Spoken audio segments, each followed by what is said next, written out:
안녕. 이번 강의부터는 품사에 대해서 알아보겠습니다. 품사에 대해서 수업할 때는 이 학습지를 기준으로 계속 수업해 나가면서 탐구활동 같은 거는 교과서에 있는 것들 가지고 와서 볼 건데요. 학습지가 없어서 강의 듣기 불편하겠다 생각할 수도 있는데 여기에 있는 내용이 교과서에 있는 내용 사실 그대로입니다. 그래서 교과서에 있는 내용을 잘 정리해놨다 생각하면 될 텐데요. 교과서에서 여러분들이 또 수업 들었을 테니까 필기되어 있는 부분도 있고 그리고 밑줄 그어져 있는 부분도 있을 겁니다. 이 강의를 들으면서 교과서에 있는 부분이랑 매치시켜 가면서 강의를 듣고 혹시 없는 부분이 있으면 학습지에 있는데 지금 교과서에 없다 하는 부분이 있으면 채워 넣어 가면서 수업을 들으면 교과서가 하나가 더 완전해질 거라고 생각하거든요. 그러니까 학습지가 없다 해서 강의 듣기 불편하겠다 생각하지 말고 잘 들어보면 되겠습니다. 우선 품사의 이해에서 이번 강의에서 중점적으로 얘기할 것은 품사의 분류입니다. 그래서 품사에 대해서 알아보고 품사의 분류 기준을 알아보고 각 품사 분류에 대해서 간단하게 개괄적으로 알아보는 시간을 가지도록 하겠습니다. 자, 품사는 단어들을 세계에 있는 모든 단어 우리 국어 모든 단어가 한 50만 개쯤 된다고 하거든요. 50만 개나 되는 단어들을 분류해 놓은 것이 품사입니다. 단어들을 분류해 놓았다, 갈래를 지어 놓았다 이야기할 수 있는데 그냥 다 따로따로 존재하는 단어들, 연필, 공책, 종이 이런 다 단어들을 묶어서 성질이 비슷한 것들끼리 묶어서 이름 붙여 놓은 것이 품사입니다. 그래서 우리 국어는요, 구품사인데 세상에 존재하는 모든 단어들을 9개로 갈래지어 놓았다라고 생각하면 됩니다. 그러면 이 단어들을 갈래 지을 때 그 분류하는 기준이 있어야 하겠죠. 그래서 그 분류 기준 3가지가 있는데 이 3가지는 반드시 머리에 넣고 외워야 합니다. 왜냐면 밑에 분류표 해가지고 품사표를 외울 때 요 순서대로 적용되거든요. 그래서 꼭 외워야 할 것 같습니다. 자, 첫 번째 기준은요, 형태입니다. 형태. 그리고 두 번째 기준은 기능. 그리고 세 번째 기준은 의미입니다. 형태, 기능, 의미에 따라 우리 국어의 모든 단어들을 분류하면 9가지의 품사 갈래로 들어가게 되는 겁니다. 그러면 밑에 표를 보면서요. 표를 보면서 요 표를 우선 채워 넣어 놓고 시작하도록 하겠습니다. 처음에 잘 맞춰야 돼. 자, 됐다. 여러분들 좀 크기 작을 것 같은데요. 여러분들 그 휴대폰으로 보면 교과서에 있는 그 표 보시면서 잘 따라오면 되겠습니다. 우선 첫 번째 품사 분류의 기준은요, 형태입니다. 위에서 얘기했듯이 형태. 자, 이 형태에 따라서 우리 국어는 2가지 어로 나뉩니다. 다 공부했으니까 복습하는 차원에서 간단하게 대답하면서 한번 강의 들어보세요. 형태에 따라서 우리 국어에 있는 단어들은 대부분 형태를 변화하지 않습니다. 그래서 형태 기준으로 첫 번째 불변어 라는 갈래가 생기고 불변어 안에 4가지의 요 구분이 생깁니다. 우선 형태에 따라서 불변어가 아닌 것들은요, 우리가 가변어라고 부르는데 이 가변어는 무슨 뜻이냐면 가변, 가능할 가짜거든요. 변하는 게 가능하다. 그러니까 형태가 변화하는 단어를 우리는 가변어라고 합니다. 자, 이렇게 형태에 따라서 가변어와 불변어로 1차적으로 나누고 나면 두 번째 기준을 적용해야 하는데요. 두 번째 기준은 기능입니다. 기능. 이 기능이라는 말의 뜻을 한번 생각해 보세요. 우리 국어에 존재하는 단어들이 어떤 기능을 하는지 따라서 5가지 분류로 나누어 놓았습니다. 어떤 기능을 하는지를 한번 보면 이 단어들이 결국에는 어디에서 쓰일까요? 우리가 단어로만 이야기를 하진 않죠. 결국에 문장에 단어를 쓰기 위해서 이 단어가 존재하는 건데요. 그러면 이 단어가 문장에 가서 어떤 역할을 하는지를 보니까 어떤 역할을 하냐면 몸통 역할을 하더라. 문장에 가면 몸통 역할을 하는 단어들을 묶어서 뭐라고 하냐면 몸체자 써서 한자 몸체자죠. 정말 한자로 체자를 써주고 싶은데 시간이 없어가지고. 자, 그래서 몸통 역할을 하는 단어들을 묶어서 뭐라고 하냐면 체언이라고 합니다. 자, 그럼 선생님 문장에 가서 몸통 역할을 한다는 게 무슨 말인가요? 좀 추상적입니다. 우리 몸에서 몸통을 한번 생각해 보세요. 몸통이 없으면 미안 선생님이 코가 막혀가지고 점점 코가 막히네. 감기 걸리지 마 다들. 자, 문장에서 몸통 역할을 한다는 것은 사람의 몸통을 한번 생각해 보면 사람의 신체에서 몸통이 하는 역할은요. 몸통이 없으면 사람이 구성될 수 있을까요? 수업 시간에도 늘 얘기하지만 팔 하나가 없어도 사람은 존재할 수 있습니다. 다리 하나 없어도 존재할 수 있죠. 하지만 몸통이 없다면 사람일까요? 그렇죠. 몸통 역할이라는 말은 반드시 필요한 요소라는 거예요. 그러니까 문장에서 반드시 필요한 요소, 문장에서 반드시 필요한 역할을 하는 단어들, 그 단어들을 체언이라고 부릅니다. 자, 문장에서 반드시 필요한 건 한 발짝 더 나아가 생각해보자. 문장에서 반드시 필요한 성분은 그럼 뭘까? 문장에서 이거 없으면 안 된다 하는 거. 그렇죠. 주어, 목적어, 또 보어. 이런 것들이 없으면 안 되는 성분인데 그러면 체언이 몸통 역할을 하고 문장에 몸통 역할을 한다는 것은 문장에 가서 이 체언들이 주어, 목적어, 보어가 되겠구나 하는 것도 미리 앞서서 생각해 두면 좋을 것 같습니다. 자, 체언 하나 했고요. 두 번째 기능에 따라서 어떻게 나눌 수 있냐면 체언과 용언을 꾸며주는 기능을 하는 단어라고 나와 있습니다. 그러면 꾸며준다 두 글자로 하면 수식이죠. 그러면 체언과 용언을 꾸며주는 단어들을 묶어서 뭐라고 하냐면 수식어이라고 합니다. 자, 세 번째로요. 다른 성분에 얽매이지 않고 독립적으로 쓰이는 단어들을 묶어서 뭐라고 하냐면 독립언이라고 하죠. 네 번째, 어디에서냐면 문장에서,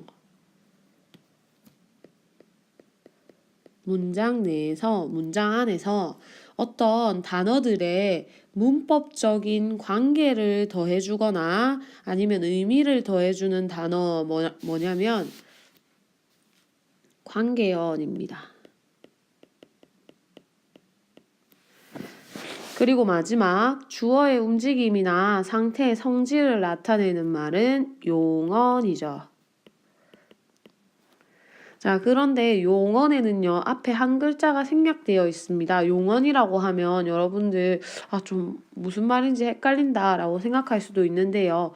용언 앞에 이 말을 붙이면, 이 말들은 여기에 속하는 단어들은 다 이걸 하는 거구나 라고 생각할 수 있는데, 앞에 한 글자 생략된 단어는 활이에요. 그래서 용언들은요, 전부 활용을 합니다. 활용을 한다는 말은 기본형이 있으면 그 기본형으로만 쓰지 않고 활용, 여기에선 이렇게 쓰이고 저기에선 이렇게 쓰이고 곧 형태가 바뀐다라는 가변어랑 똑같은 말이에요.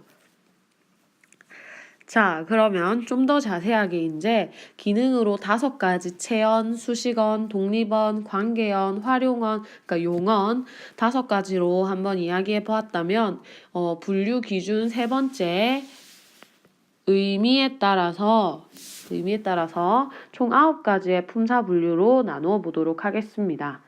우선 첫 번째, 체어는요, 3가지 품사로 나뉩니다. 문장에서 몸통 역할을 하는 주어, 목적어, 보어가 되는 단어들 중에 사람, 사물, 장소 등의 이름을 나타내는 단어들은요, 이름 명자 써서 명사입니다. 이름 명자도 쓰고 싶은데 시간이 없네, 한자로.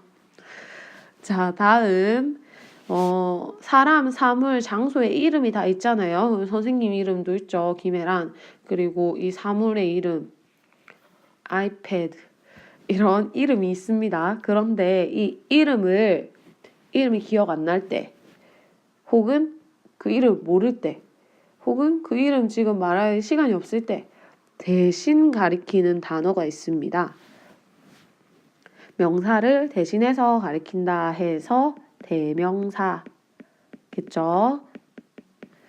자, 세 번째, 사물의 수량이나 순서를 나타내는 단어도 있습니다. 그를 우리는 수사라고 하죠.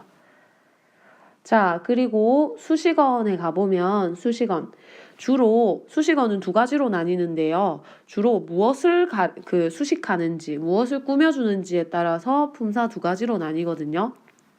우선 첫 번째는 주로 체언 앞에 와서 체언을 꾸며주는 단어들이 있습니다. 지금 선생님이 괄호로 해놓은 것들은 중요한 키워드이기 때문에 여러분들이 만약에 각 품사를 설명할 때 내가 이 키워드를 인출해내지 못한다, 이 키워드를 선뜻 이야기하지 못한다 하면 잘 모르는 거야. 그러니까 명사를 설명할 땐 이름을 나타내는 단어, 이런 식으로 선생님이 지금 괄호 빵꾸 뚫어 놓은 단어들을 머리에 알고 있어야 이 단어 설명을 할 수 있다는 뜻이에요. 자, 수식어 체언 앞에서 체언을 꾸며주는 단어는요, 관형사입니다. 품사를 나타낼 때는 전부 끝에 이렇게 사가 오게 이야기합니다. 자, 그리고 또 하나의 수식어인 용언이나 저 밑에서 봤던 용언 있죠? 용언이나 문장 전체를 꾸며주는 단어들을 뭐라고 하냐면 부사라고 합니다.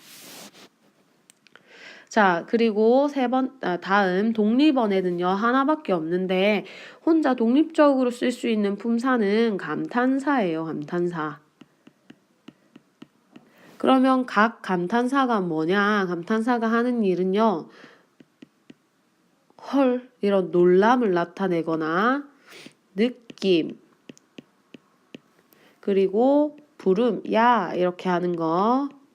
그래서 대답하는 거, 응, 이렇게 대답하는 거, 네, 대답하는 거를 나타내는 요 혼자 쓸 수 있는 것들을 감탄사라고 합니다. 자, 그리고 관계어에 가면요, 관계어도 하나인데요. 관계어에 들어가는 것은 조사입니다. 조사. 우리가 관계어이라고 하면 좀 헷갈리는데요.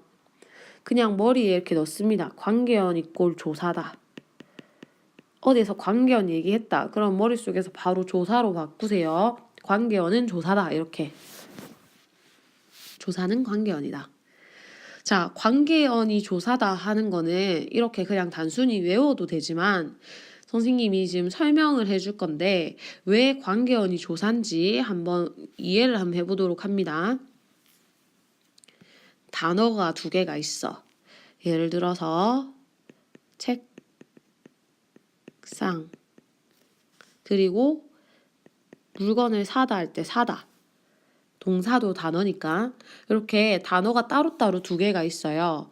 요 따로 있는 2 단어가 하나의 문장에서 쓰이고 싶은 거야. 지금 2개는 서로 관계가 없는데 이 2 단어는 관계를 가져가지고 한 문장으로 쓰고 싶은 거죠.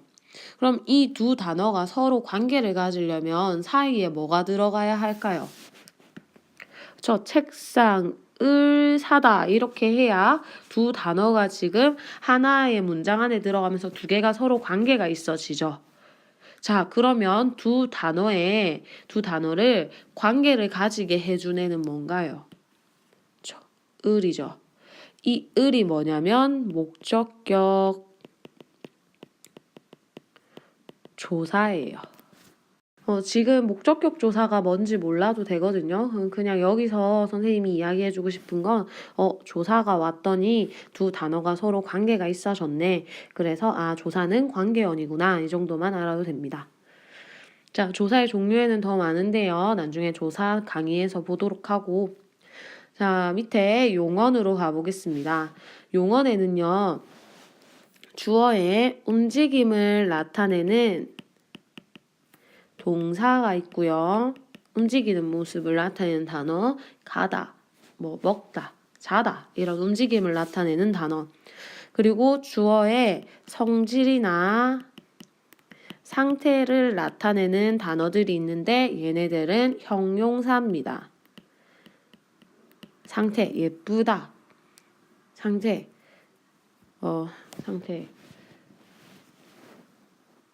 심각하다. 이런 거. 상태, 성질이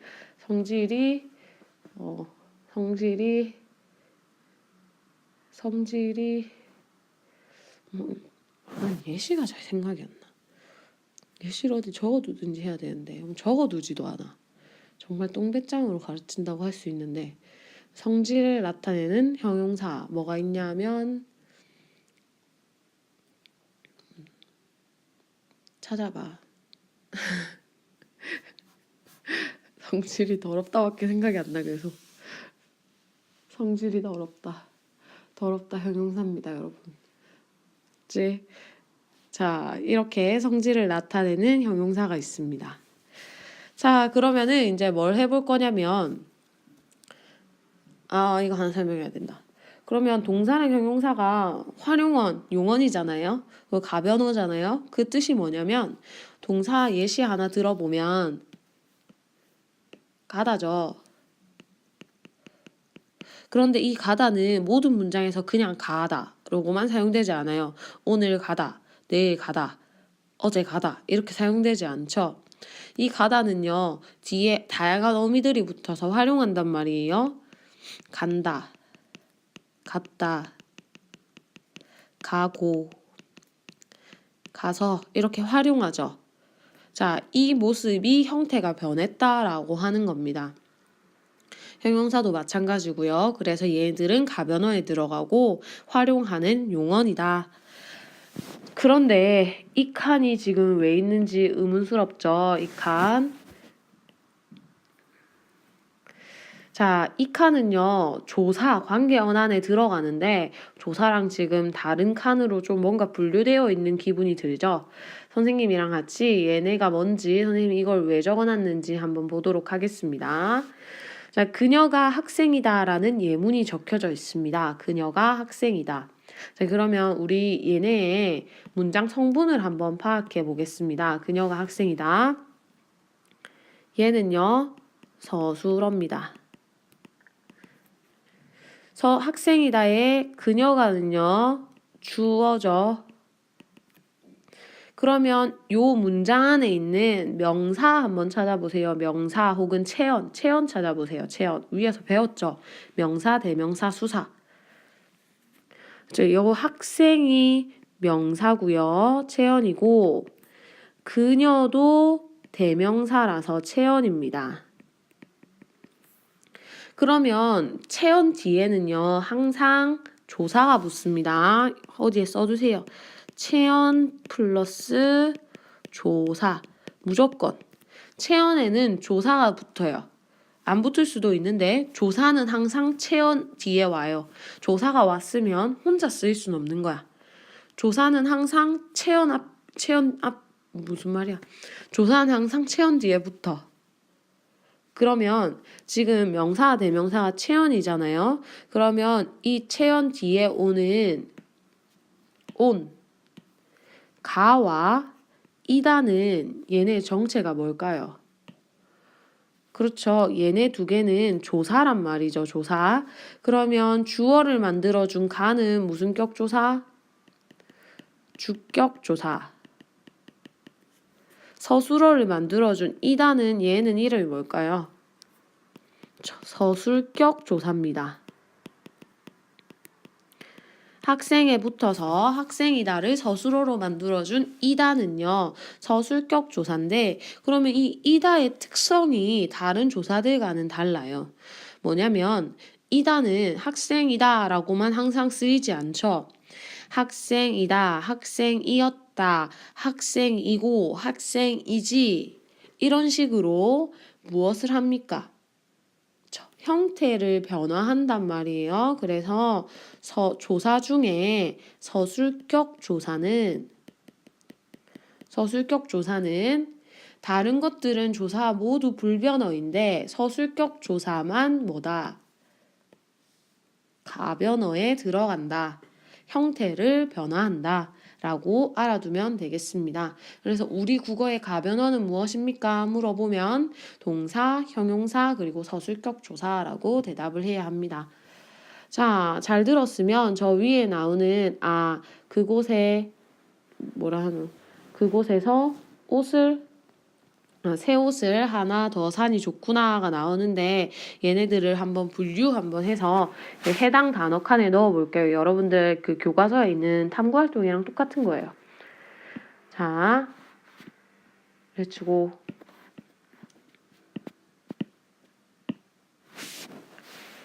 그곳에서 새 옷을 하나 더 사니 좋구나. 혼자 쓰였죠. 얘 이름은 감탄사. 그곳 대명사. 체연 뒤에 붙었으니까 에서 뭐죠? 조사. 체연 뒤에 붙으면 무조건 조사. 자, 옷 명사. 명사를 새가 꾸미고 있으니까 얘 관형사. 명사 뒤에 붙었으니까 조사. 하나 수사. 사다 동사 형용사. 동사. 더 사다 동사를 꾸미고 있으니까 부사. 좋다 형용사. 자, 이런 식으로 여러분들이 모든 문장이 나왔을 때 품사를 구분할 수 있으면 이 단원을 다 정복한 것이다 라고 생각하면 됩니다. 자, 수고했고 다음 강의부터는 각 품사, 그러니까 체언, 용언 이런 식으로 기능에 따른 5가지 분류로 끊어서 강의를 하도록 하겠습니다. 오늘 선생님이 한 강의의 내용은 반드시 전체적인 거기 때문에 머리에 들어가 있어야 합니다. 화이팅 하시고 다음 강의에서 뵙겠습니다.